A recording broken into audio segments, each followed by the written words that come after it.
Hello everyone, welcome to my channel. It's Kim here, and it is hashtag Tuesdays, Technique Tuesday. Sorry, I'm still getting used to saying those words. So this is our part 2. I'm doing 1 and 2 on the same day, following each other. So you may want to refer back to 1 before you start on this one. And probably normally we will only have 1 video each week, unless there's something really big to show you, then I will extend it, but normally we'll just have 1 per week. But we got our covers made or cut out from the large cereal box, the chipboard, and then covered them with file folders and I covered mine with cardstock, but it's whatever you have on hand. So we've got a nice sturdy base to work with. And now we're going to cover it with book pages. And we pre-tore our book pages. If you're following along with me and you did part 1, then you know you had to come back with your book pages already kind of torn up to get started. And something I hadn't mentioned in a long time in my videos, and I really should, is only because I remembered when I wanted to get some more music sheet because I had run out. A lot of times you can find hymnal books very inexpensive at the thrift shop, sometimes in other languages, sometimes in English. Doesn't really matter either way. They're just fun books to work with. But a lot of these hymnals have numbers that go with each hymn. Like if you can see that, this is number 20.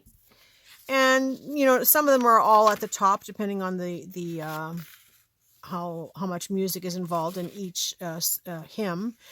So what I like to do is when I have a bunch of pages that I've taken out of the book, first I'm going to take this rough edge off here with my tear ruler.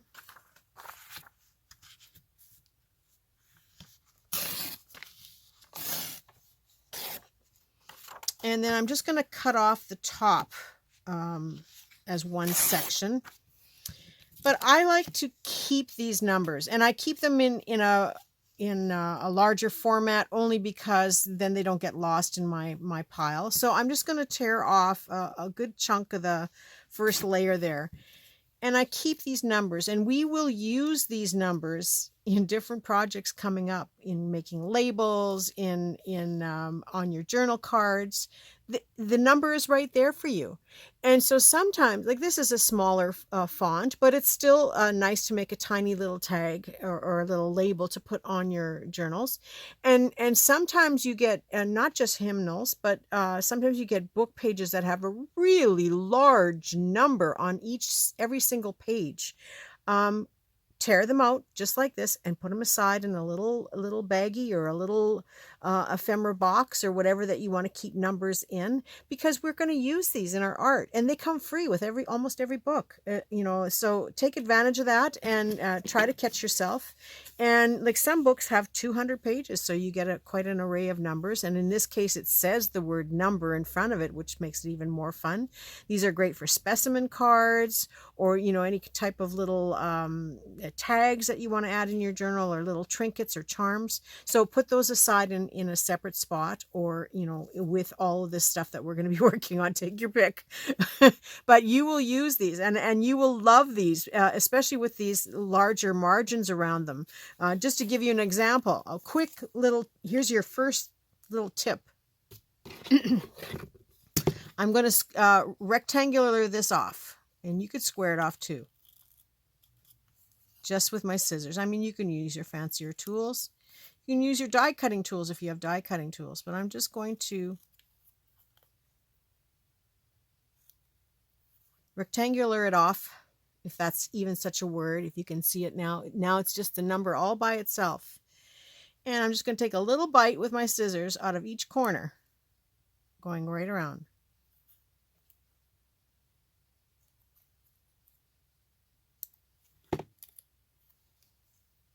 Instant label, just like that. You want to get even fancier? For those of you that are into inking, now this is very, very thin paper, so I'm holding it on my ruler at the edge, and I'm just going to ink the edges a little bit, turning it around. Now don't ask me what color ink is on this sponge. I just grabbed the first one that was handy.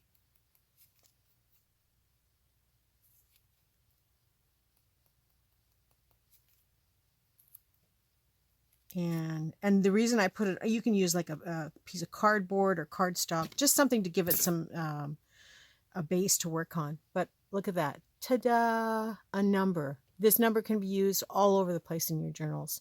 So yeah, don't hesitate to cut those out separately and keep them in a little you know, pile somewhere that you can use them. Yeah, I'm not going to keep all these little tiny bits, but you know, there have been times where I've actually surprisingly fished a piece like this out of the trash because I need it. But that's your little tip for right now. And so if you've got ready and you have all your music or your book pages ready, we can get started. So I'm just going to cut up the rest of these music sheets since I started it on video here. And I normally keep a basket of torn papers like this, and I also keep a basket of strips because I do use a lot of strips for things too. But I've been doing so many projects, I don't have any left. So we have our glue book, and we have our hardcover book that we're making, and our strips and our glue sticks. And I'm just going to take one and get started. I'm going to cover it with glue. Now I use this same process in so many projects that you'll come to know it by hand. Oh, I'm at the end of my glue stick here, so it's popping out. Now, when I'm covering this, I do not go right up to the fold. I go close to the edge, but not going over the fold itself, the two seams, for a couple of reasons. And I'm just going to press this into place and gently roll it into the back. And then using my glue cap or, you know, your bone folder, whatever you have, I gently burnish it into place. And if you get used to this habit of doing this, you will find that your book pages adhere much better because you're squishing all the glue out all the way around the edges, and it gives a really nice tight fit.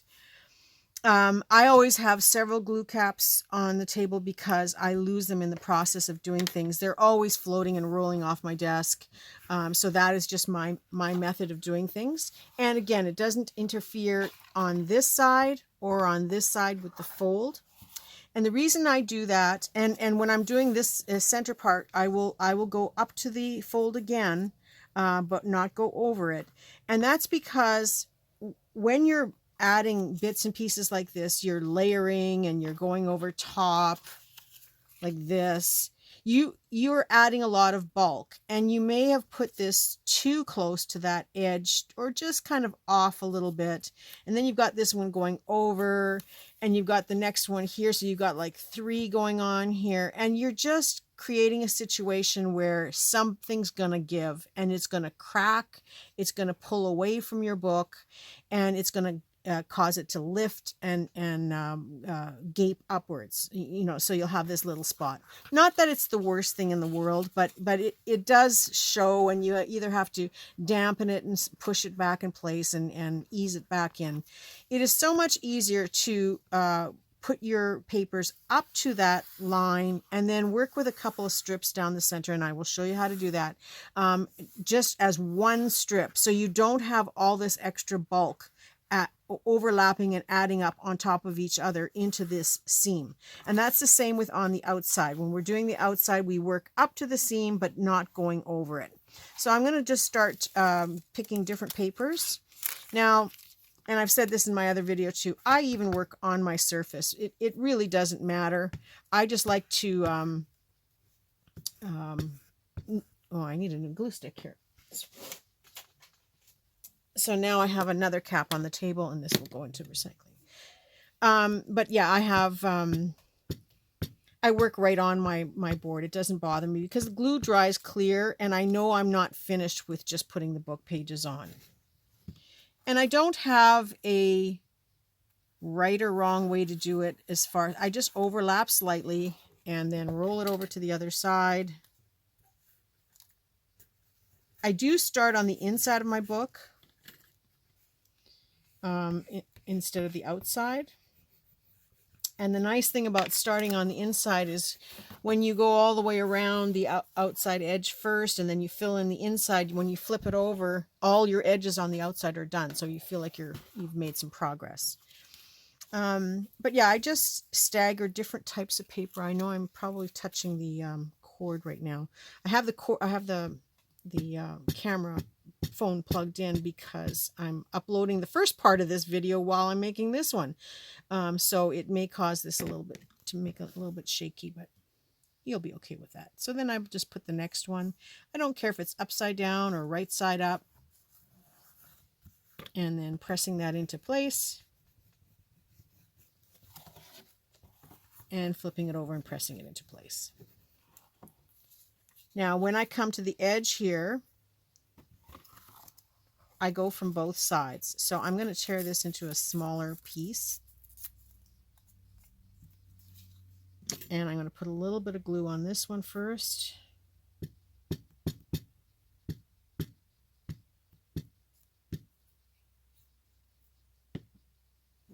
And I'm going to go right to the very edge without going over, so you can still see some of the coloring.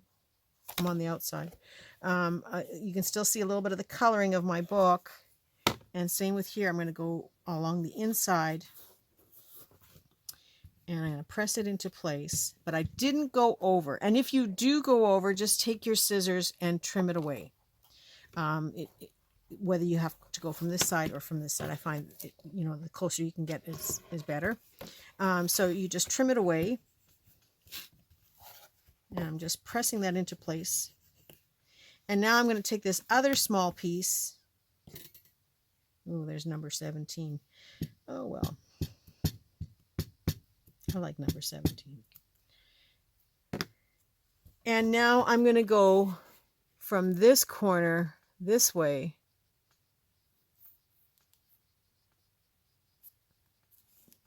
Doing this standing up practically. And wrap it around, going as close as I can to the top. But now you get a nice clean corner. I hope you can see that. So it's nice and smooth there, nice and smooth there. And you kind of just snuck up on that little tiny tip. Now you may see something. It's going to be so insignificant, I wouldn't be concerned with it at all. But you've got a nice corner that you've made here. So we'll just continue to go down the, let's see, let's pick this one. And I work with bigger pieces. And maybe you don't like just book pages. Maybe you want to work with some of your scrapbook pages. If you're not planning to cover this book any further, by all means, use your more decorative pages. I also don't worry if the plain margin, got food on my mind, I guess. I don't mind if the plain margin is showing in my book, because again, it depends on what you're planning to do. If you're going to leave your book like this with just the book pages on it, then maybe you want to add more decoration on here. You could ink stamp on that little piece. You could put a sticker there. You can decoratively add collage papers and digital papers that you can use to enhance this and cover up those spots. But for me, it doesn't bother me either way. I use whatever I have and I use it all. If you watched my video on the nesting journal yesterday, the part 1 for the nesting journal, you saw that I used some really ugly papers that were left over from my hardcover book, pages that I had cut things out of and fussy cut out of, and I used all those scraps to cover the book as well, because I know I'm going to cover it even further. Now this techniques journal is, of course, this first technique is getting you used to the idea of using book pages and tearing them up and making the book cover. But this book cover doesn't have to stay covered just in these sheets. I will do other projects with you, and you can decide later. You don't have to make a decision right away. But I will decide later with you if you want to cover them further with things like napkins or fabric or decorative papers. Something else that I want to make that's been on my list for a long time, and I think this Techniques is a great place to debut it, is I want to make journal toppers. That's what I'm calling them, journal toppers and spine toppers. So you may want to wait and cover it with a journal topper or a spine topper. I'm sure there's another word for it. I'm sure other people have come up with the same idea. I know they use it as a card topper. They use that word, but I think a journal topper is a little bit different in that you can make it separately. And this way you can sit down and make several journals all the same, all like this, and get them prepped and ready to go. And then it's changed by what you use as a journal topper. So yeah, I'm changing up some words here. I don't know if these words have been used before, but I'm changing them up a little bit. And we're going to create those kinds of things on Techniques Tuesdays. But that'll be later down the road. We're not going to start with the hardcover book right from scratch again. So you can see I'm heading on down to the next corner. This page is, I can go this way with this page. It's perfect to finish with. So that's what I'm going to go with here. And I will overlap it on this side so that it doesn't interfere with going over the edge of the book. Okay, so I'm just lining it up close to the edge without going over. And it's still overlapped on this side, and then turning it around. I guess I'm working on the outside too at the same time, from both sides. But either way, I will finish one before the other. Of course I will. That only makes sense, right? I don't know. I'm in a weird mood today. Okay, so that's got a nice smooth finish. I always get so excited when all my papers are lined up and I can do this right across the page, and it's perfect. And then going around the corner now. This one I don't need as wide of a piece, so I'm going to tear it in half. So you can see what I mean when you're hand tearing. Unless you're careful, you don't get a perfect tear. So I'm going to use the straight edge to go along the outside edge of this when I wrap it around.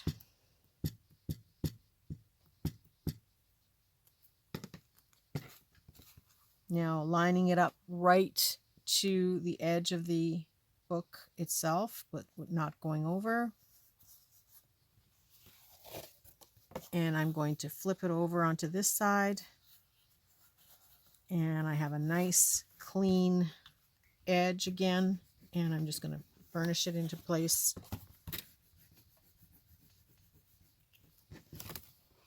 And you can run your fingers across here from both sides, and it's nice and smooth. That makes me so happy. And I'm hoping that you will take the time to do that kind of finishing on your books. It just makes such a difference. So I'm just going to go a couple more pieces here till we get up to this thing, to the spine. Something I should mention, and I haven't so far, I don't think I've ever mentioned it in my videos, is the best way to apply glue stick. And every once in a while I forget and I do the same thing myself. First I'm going to put this piece in here. All right, so when you're gluing a piece of paper to put in your, whatever you're gluing on, we tend to want to go around the edges. And as soon as you start doing that, your glue stick, if it's raised just a little bit too much, you will start to shave your glue stick and you'll have this big pile of glue. And I'm just going to do this for the sake of demonstrating. You'll have this big pile of glue at the end, or a big gouge. Of course, just because I want to do it, it's not going to happen, right? There we go. Well, I think you've all had that experience where you get this big chunk of glue and you're trying to scrape it up so you can use it and save it and put it back on your piece. So I have a tendency when I'm gluing is to glue sort of gluing and lifting and going in that direction halfway or 3/4 of the way, and then I hold it and pull back this way, or you know, in my case it's glued to the back so easily that it doesn't move around much, and that avoids getting those big chunky. And you've all had one. If you've worked with a glue stick, you've had one. So again, going right to the edge but not going over. Actually, can I go this way? Yeah, I'll go this way.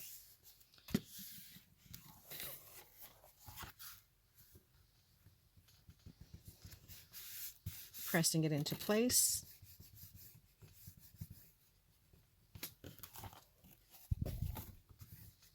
And this honestly is the easiest and fastest tool to work with. Once you have several glue sticks on the go, you will enjoy doing this. And I just leave them all on the table. They're always floating all over the place. So I will go down the edge here in a second, but I just wanted to go into this spine a little bit. So the spine is the same thing. I'm going to wrap around here, going close to the fold, but not going over the fold.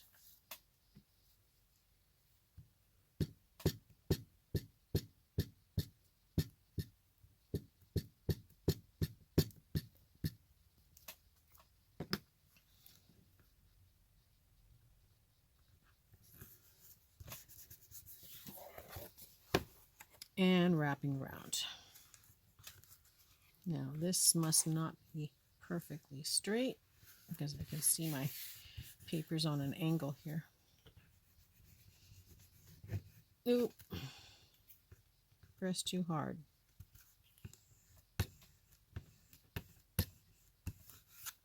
That is something else you have to consider when you've got old paper, is that it's very easy to tear it. And I don't need quite as a wide one here either. So I'm just going to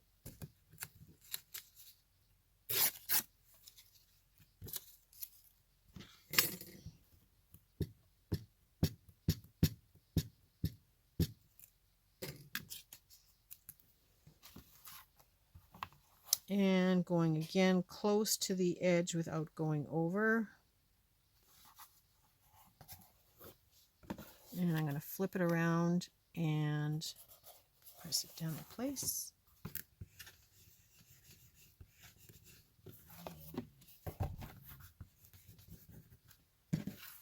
And then I will continue to go down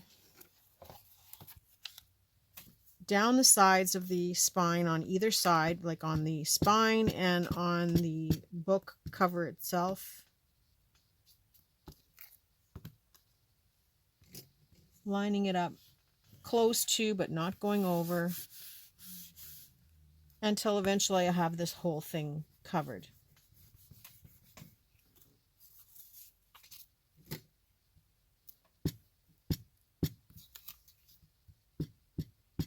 And I don't care which direction, and it certainly adds more interest. And then it reduces the strain of having to remember which direction you're going in. But some people, and you know, feel free, if you want all your papers to go in the same direction, you can do that. You just have to think about it a little bit more. I like to just have it willy-nilly any which way, and I make it work that way, and I like it. I like the where there is no rhyme or reason, and then this way I don't feel pressured if I make a mistake and put my paper the opposite way that I was doing. It's different if you have you know, something really directional that's going to be your finish.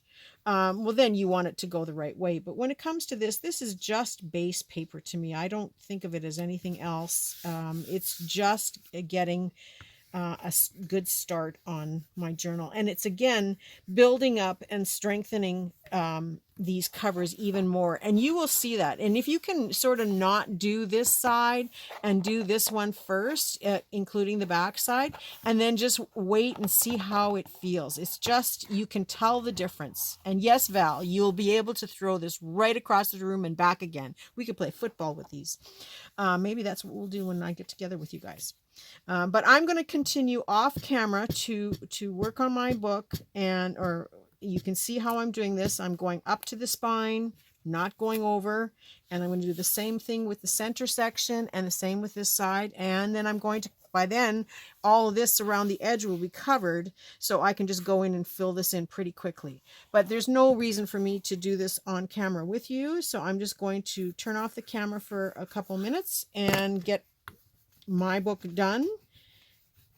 And then I'll show you what it looks like with the open spines, open folds on either side.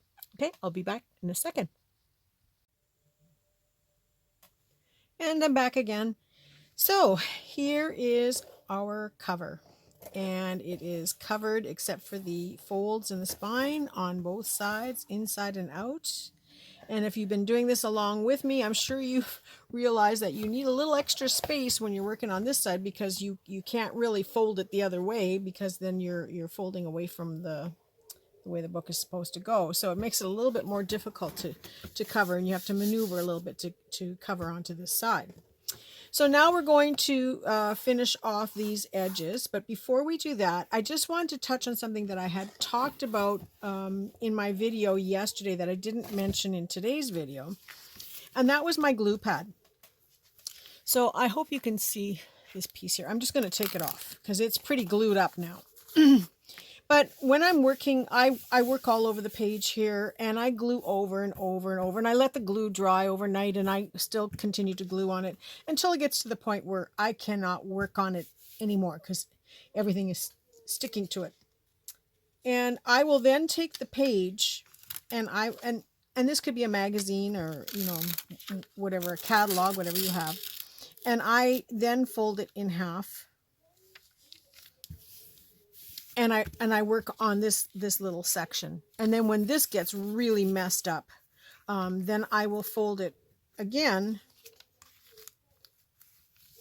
and I will work on this section. Now, I'm not going to tear this one out of the book because it's still a good one.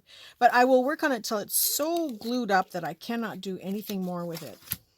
And I have lots of these on my desk because I always have them on my desk. And then every once in a while I do, when I'm cleaning up some odds and ends and bits and pieces, I do sit down and play with these. So what I do, first of all, is, you know, sometimes when you're working on, when you're gluing on here, you curl up a little bit of the pages and stuff from folding. They're a little curled, like, I don't know if you can see that little curly thing there. So I will just go and catch it with my glue just to get it in place.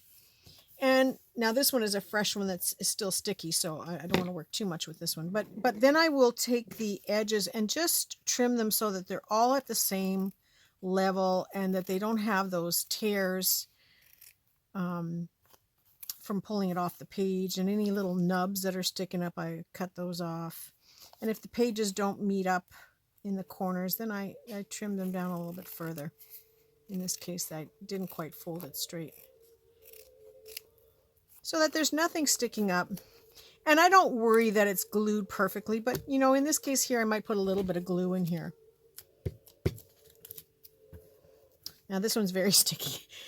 So then I do the same process, the very same process that I do with all my master boards and my book covers, is I will go around the edges with book pages and sneak up on the corners the same way. You know, I wrap it around from this corner first, and then I wrap it from this side, just catching just before the edge, so that you have these nice, perfect corners, and they're perfect all the way around. And you see it's not filled in the center here. And then, you know, I will do this one side completely in book pages, and on the other side, I will add some type of blank page. Now in this case, I had this page sitting there, so that was perfect. Where did my ruler go? I'm just going to cut off or tear off a piece.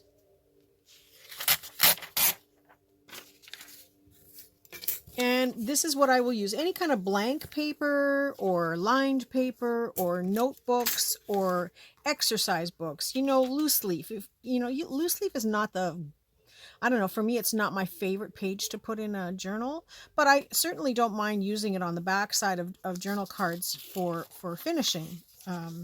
So I just take my glue stick and glue down the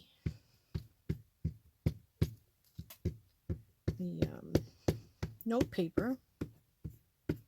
And it can be any kind of paper. It could be the backside of ugly scrapbook paper that you don't like. Whatever you have in stock. And then and so this is now the back of my journal card.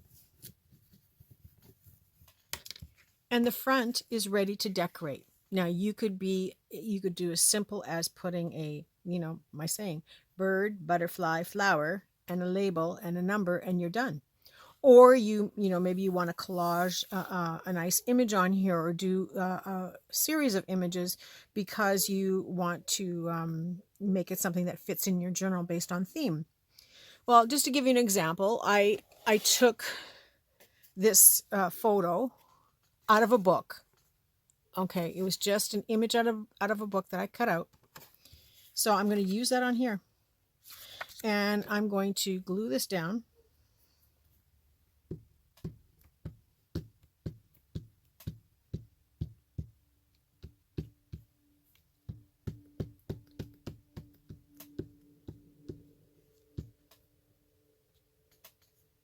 Really well. And I'm going to put it up closer to the top. So all that beautiful book page that we just did is now covering it, but I don't think I put that on very straight, so I'm going to just lift it back up here and put it on straight, Kim. Put it on straight. That looks a little bit better.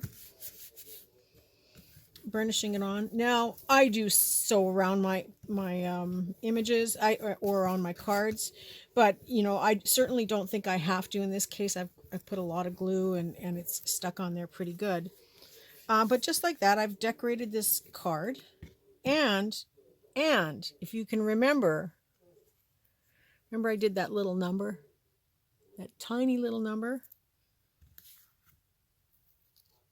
Who's going to be number 24? One of these people is going to be number 24. This guy. I'm going to glue that little number that I made out of a book page and inked the edges, and he is going to be number 24. Why? I don't know why he's 24. Is he 24th in line for the crown? Is he the 24th son? Is he the 24th husband? We don't know. But he is number 24. Maybe he's inspector number 24 at the lingerie factory. We don't know. But I've just added that number 24 and, a piece of fabric. You've seen me work with this fabric a lot lately. I'm going to tear a strip of fabric. I'm going to glue that down there. I'm going to glue this piece of lace down in front. And you have a journal card. Bam. And it's ready to write on the back. I can ink around the edges if I want. I can further embellish it by adding a pull tab, but I don't know where it's going to go at this point, and I don't know what kind of journal it's going to go in. I just like it the way it is, so I'm going to put some glue down here, some tacky glue.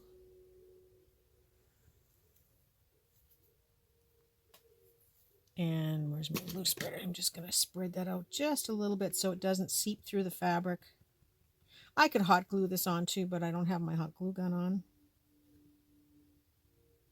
And I put that a little bit low, holding too many things in my hands at one time.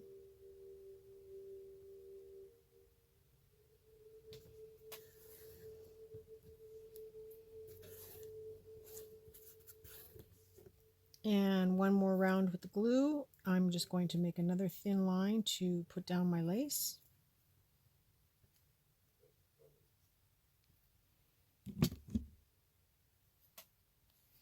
And I'm just going to spread it a little bit. And maybe catch the underside of that little part that's sticking up. Now, normally, like I said, I would sew these, but if you don't have a sewing machine, you can certainly do this by hand as well. Now, even if the tacky glue seeps through the white lace, you're not going to see it because it'll dry clear. But just like that, an instant journaling card. And I do have a little bit of ink on my sponge, and I'm just going to ink up the edges. I don't ink every single thing, but just to give it that aged effect, just a little bit. And because I had done the number 24.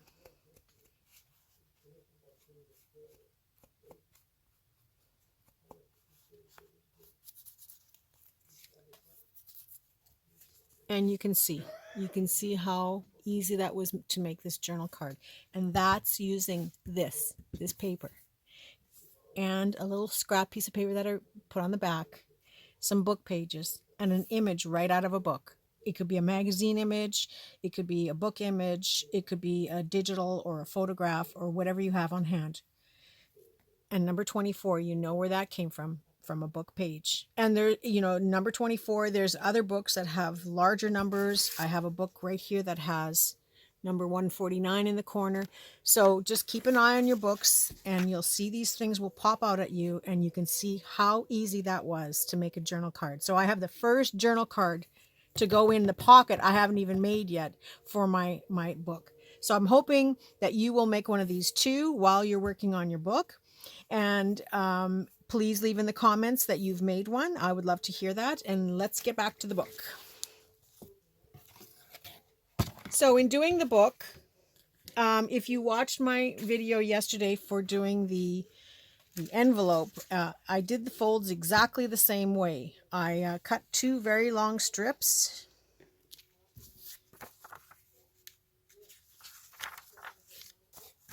And first I'm going to cut this little edge off here.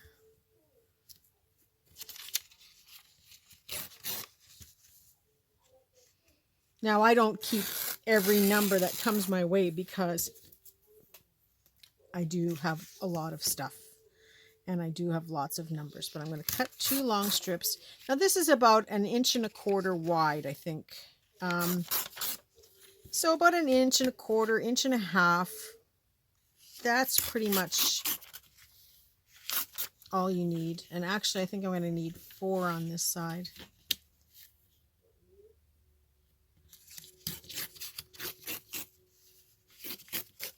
But I don't want to get caught up using the same paper either. So I'm going to cut some out of this paper.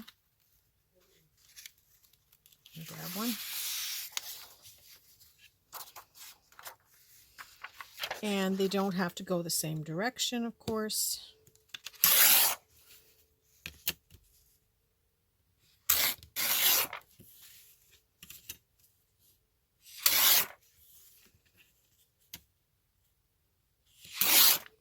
And that'll give us enough to get started.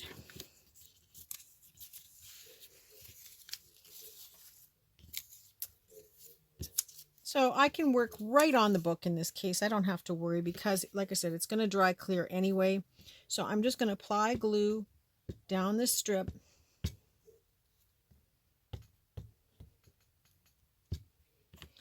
And then I'm going to apply some tacky glue down the center of this fold.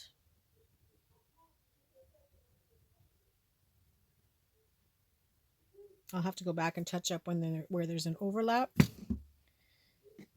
And just spread that out a little bit.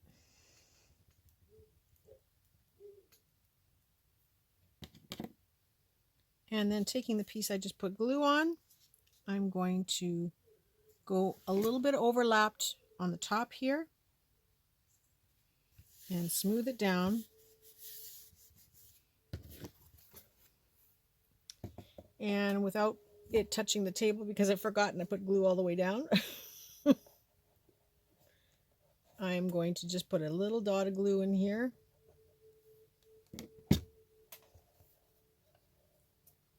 And wrap that around.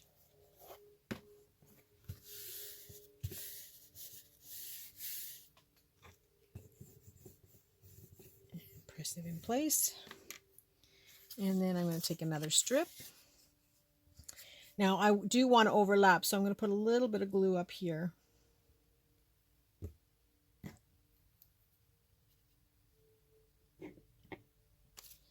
And then I'm going to run the glue along here.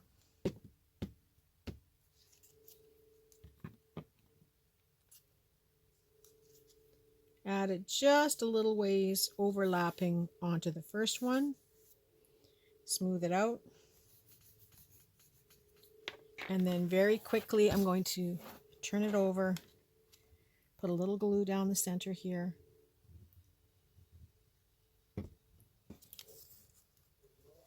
And fold this into, and I need a little bit more, into the fold. And then taking my burnishing tool, just give it a really good burnish. Now you can see I don't need as much on this side, so probably one piece will be plenty. Yes, it will. In fact, there's a lot of overlap, so I'm just going to tear off this white edge just because. And I'm going to glue that as well. Get it all glued up. Run my tacky glue just past the edges on both so that it catches on both of the other papers, and just pushing it into the glue.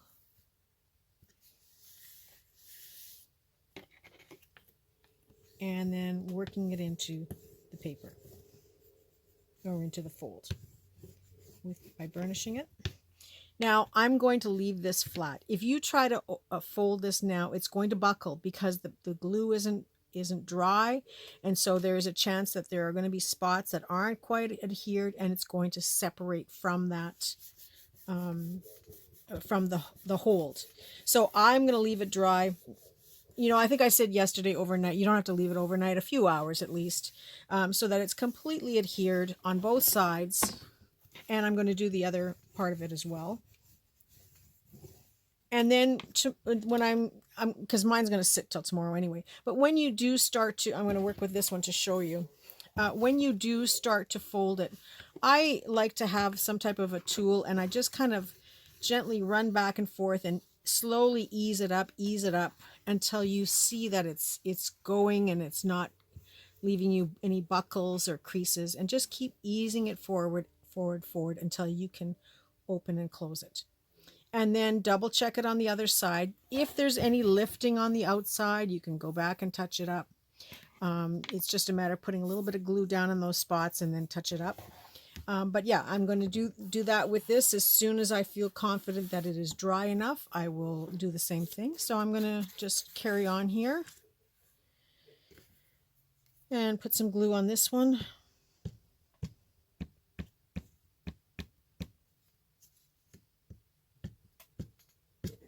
Now, actually, I can probably wait and glue it again on the other side when I get to the other side, instead of forcing myself to be ready. And so you can see I'm just putting some glue down the center and then taking my tool, spreading it just a little bit so that it gets on the paper a little bit on either side of that seam, going past the book itself. So I will re-glue that on the other side when I get to the other side. Whoop, sliding around. And I will press that into place.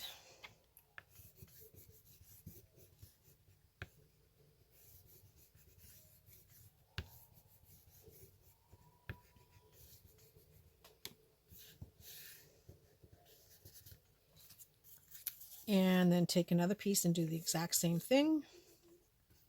I'm going to only cover it about there with glue.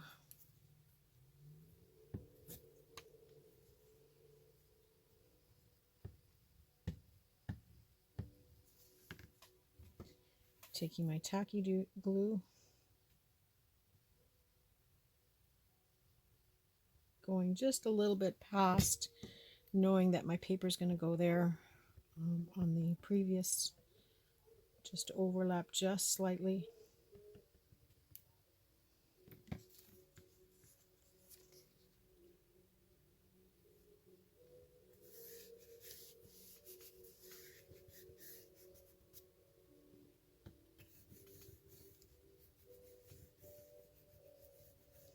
And now I can turn it over. So this is how I should have done it the first time, but I got a little glue happy. And so now I can just do the same thing. I can run my glue down here.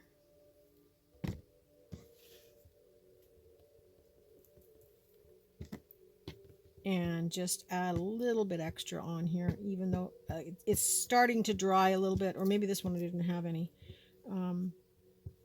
And I can put some on the sides here as well. I don't worry if I get glue marks on here because it dries clear. You're not going to see it afterwards.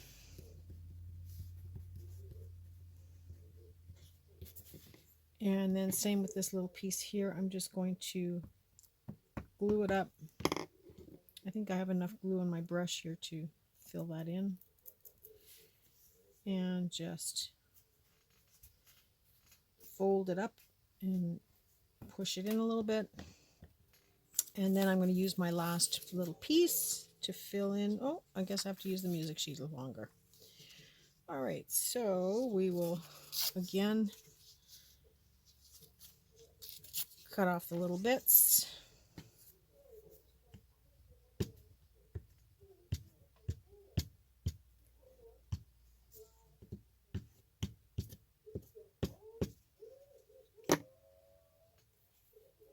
Run my glue.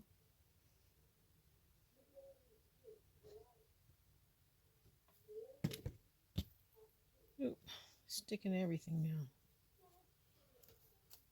Except for what I'm supposed to be, right?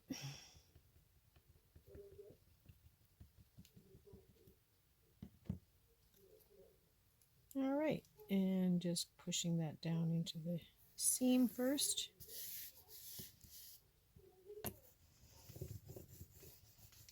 And my book cover is done.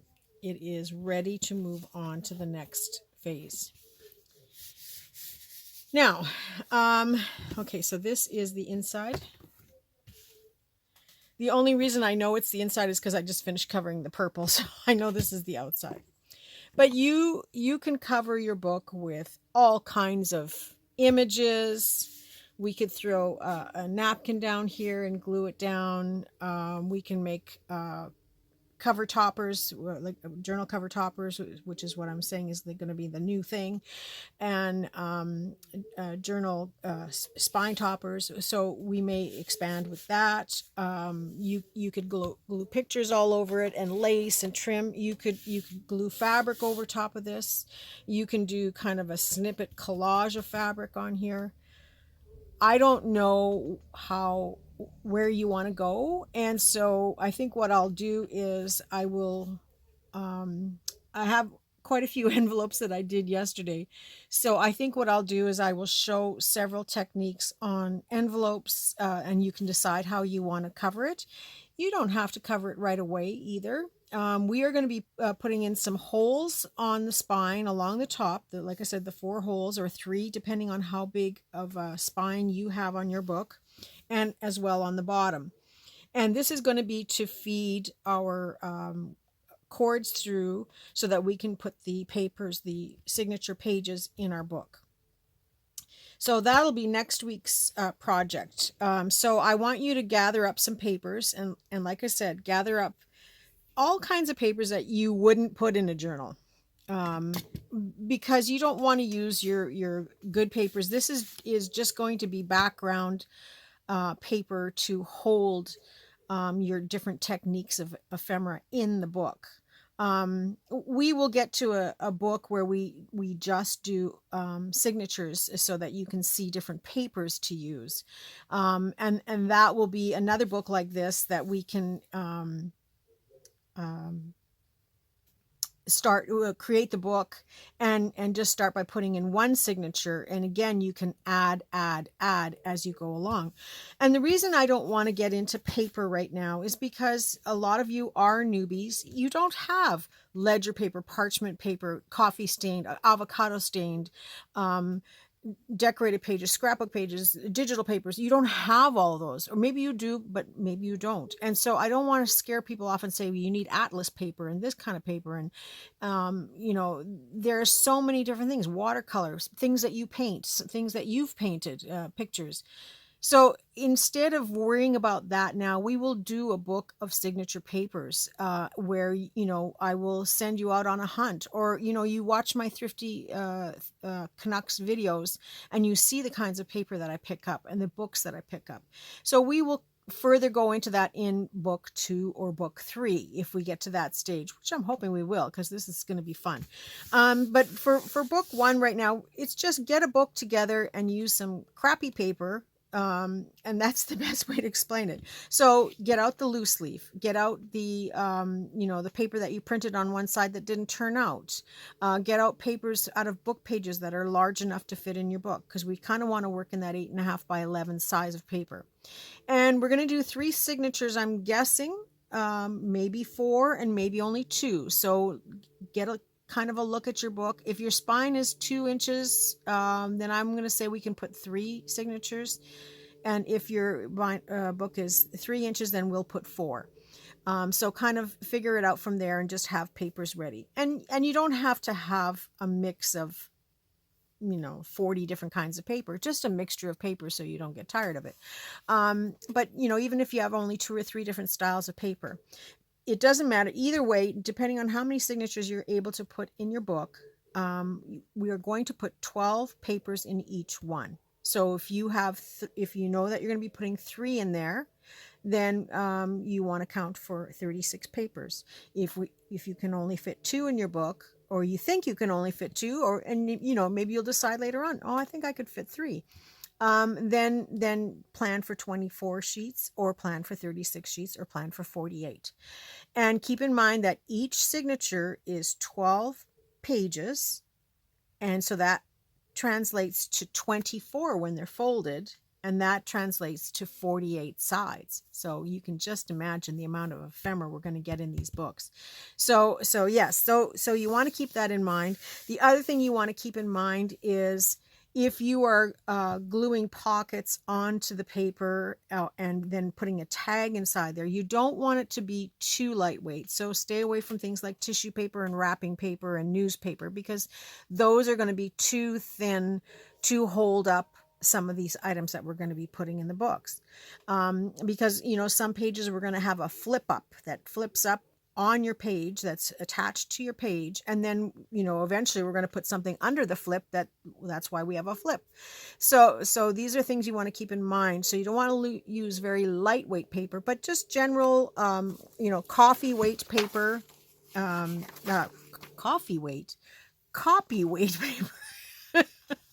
I'm getting a little tired. So copy weight paper, and it can be anything, like I said, it could be maybe the answers to your last exam that you kept the paper. It could be an old workbook. It could be a cookbook page if you have a cookbook that size. If you have book pages that are this size, that are connected, that you're able to take out connected, you may want to reinforce them, and you can reinforce them using this very same method.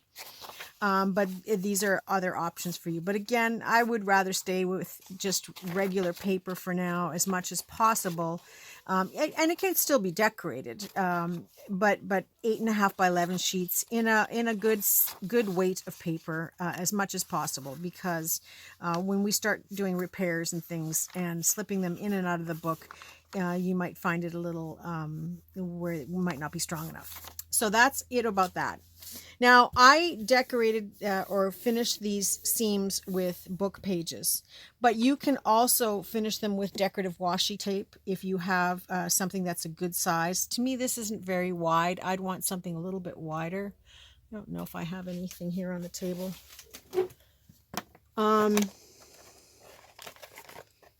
I have such a mess of stuff here. I don't know what I have. Oh, I do have a wide one here. If you're going to use washi tape, washi tape is not my friend. When you're going to use washi tape, I would make sure to really put glue stick on here first, as much as you can, and then put this down and work it into the pages. So you can use washi tape by all means. You can use duct tape. There's some gorgeous duct tape out there that you can use to run down your seams. Sorry, I'm burping. I don't know why I always do this on camera. And so you can use duct tape, you can use masking tape if you want, you can use strips of fabric, you can certainly use fabric on the inside here if you want to go past the spine center. And just to give you an example of that, now this one you're going to have a laugh about. I have all these pieces, and these pieces, they may not be long enough, but they're pieces of like a lightweight canvas kind of material. It's cotton. Yeah, they're just a little bit shy, but they're almost wide enough to do this. Almost. If my spine was a little smaller, I could use this piece. But you could glue something like this down as well to cover up your spine. If you go back into my hardcover book when we were redoing the spine on that one, you'll see how it's done. And I can demonstrate this in other videos coming up. But these pieces, just so you know how much I salvage, these pieces were folded in half and they were stitched with this little allowance here, little seam allowance, about a ½ inch, I guess. So they were stitched like that. And what these were is the top of a curtain that I took apart, and this is what the rod went through. And I used the curtain to make 2 canvas aprons. So I kept all of these pieces thinking, oh, I'll use them for, snippets or some type of, clustery things or whatever. But then when I opened them up completely and I realized that they were exactly 9 inches, but our books are 9.5, but they're exactly 9 inches for doing the spine of a book, whether it be on the inside or the outside. And it's the right weight of fabric to use for such a thing. So I kept them all.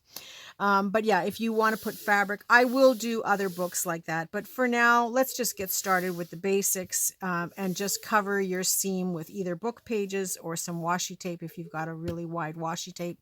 Unless you are more advanced and you want to cover your book your way. That's totally up to you. So I'm going to leave you with this for today. Your homework is to get this done, of course, for next week.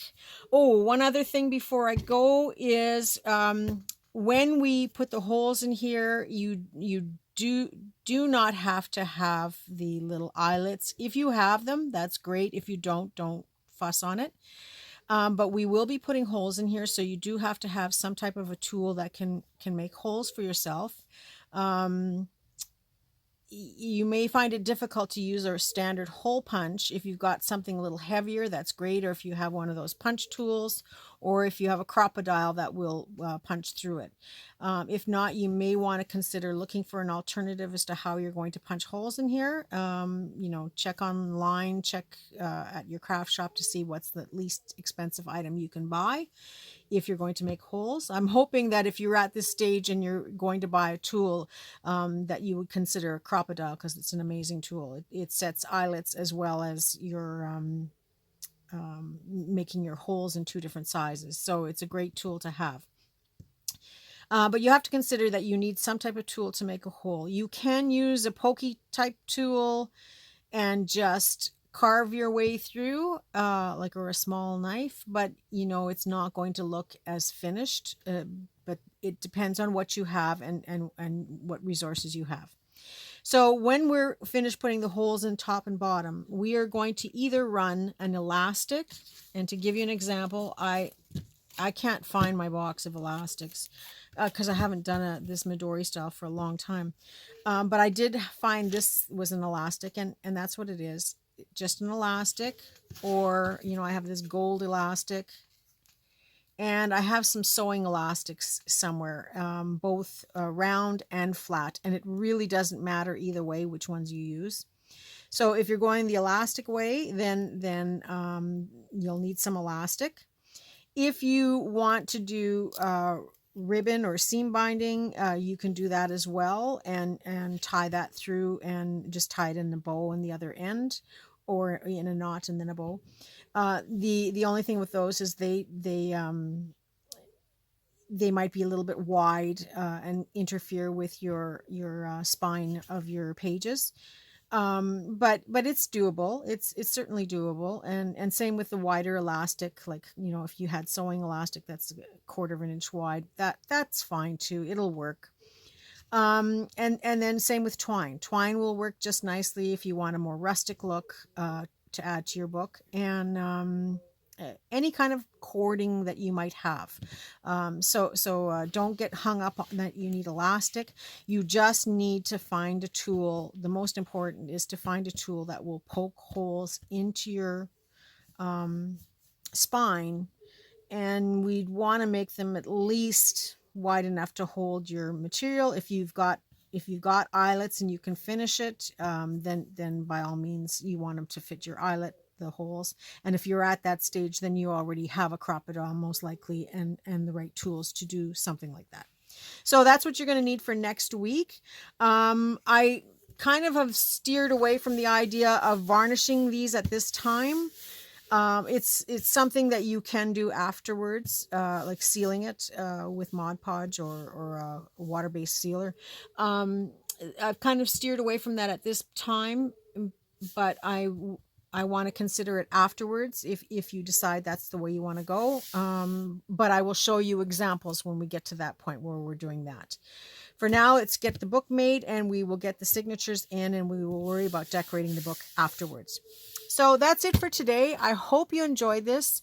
I would like to know whether or not you made a journaling card from your junk on your table. I would love to hear that. And if you have found a number to have an inspector in your card. Yeah, he's inspector number 24 of the lingerie department of Illinois. There we go. That's where he is. Look at that. He might even be my cover. I'm not sure. He might be part of the cover topper. So that's it for my video for today. I hope you enjoyed it, and I look forward to this series. I think it's going to be a lot of fun. So sometime this week I will do my Thrifty Canucks. I don't know which day, and I don't know if I'll have a follow-up video this week. I have a lot of things on the go right now. And one little tiny thing I'm going to tell you, which, it's just so you understand why I'm a little bit behind this week. And that's, my husband came home on a Saturday and he wasn't feeling well. And just for the heck of it, because he was feeling a little sluggish the day before too. And so just for the heck of it, I did a COVID test, but he tested negative. But Sunday morning, he was really getting sick. And we did another test, and yeah, he tested positive. So it's not, he's isolating, he's wearing a mask, we're doing all the right things in the house to keep us both safe. Cause I'm going on a trip in 2 weeks. So I need this time. I don't, it's not that I don't want to get sick. Well, I don't want to get sick, but if I get sick, I have time to recover. But I have so much to do between now and my trip. So I don't want to get sick. And, but, we're doing all those things, and, but he hasn't been feeling great. So of course I've been, helping a little bit more and doing more of the things that he would normally do. So, I get sidetracked a little bit during the day, but he is doing good. He is on the mend, although he has realized that, when I say, no, you need to rest, that he cannot just get up and go do something, because he realizes now that he gets tired quick. So I'm kind of working with my husband a little bit, and hopefully he'll get better soon. And he's already doing much better. So I know we're on our way back to normal again. But yeah, just a little bit behind in things, and hopefully we'll get caught up. So I'd like to wish you all a very creative week, and I look forward to seeing you all next Monday and Tuesday for our 2 different series, the nesting books and the Techniques Tuesdays. And in between, I will slip in a Thrifty Canucks somewhere in there. I don't know when, but one of these days in between. That's it. That's all. And I will talk to all of you soon. Bye for now.